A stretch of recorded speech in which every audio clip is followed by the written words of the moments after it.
À quel point craignez-vous qu'en décrivant l'Europe comme perdue, vous ne finissiez par vous les mettre à dos et les décourager de vous aider à l'avenir?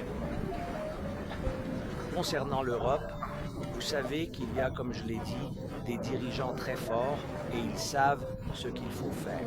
Ils doivent se dépêcher. Par exemple, je peux vous dire très honnêtement, nous en avons parlé, qu'en 2030, la Russie aura une armée de 2 millions et demi d'hommes. Ils l'auront. Qu'on ait un cessez-le-feu ou qu'on n'ait pas de cessez-le-feu, ce sera une pause dans cette guerre où Dieu nous garde, ce sera la fin de cette guerre avec de très solides garanties de sécurité. Mais on ne sait pas si la Russie reviendra, ce dont ils ont besoin, quels sont leurs objectifs.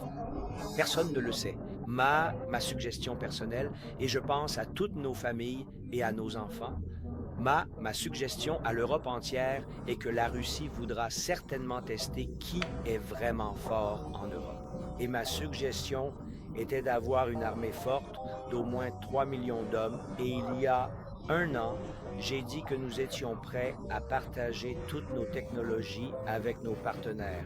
Nous n'avons pas assez de fonds pour rendre tout le monde fort. Nous n'avons pas suffisamment de ressources financières pour nous rendre plus puissants.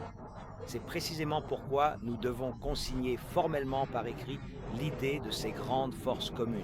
Ne pas les utiliser, mieux vaut ne pas les utiliser, mais les avoir ou non. Mais nous voulons arrêter cette guerre et c'est pourquoi je pense que le président Trump le peut.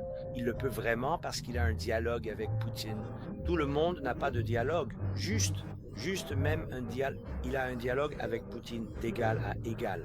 Je pense que l'Amérique est bien plus forte que la Russie et vous pouvez voir le résultat de cette guerre. C'est pourquoi je pense que l'armée américaine est plus forte que l'armée russe grâce à notre expérience de la guerre en nous défendant nous-mêmes. Et c'est pourquoi je pense qu'il peut le faire.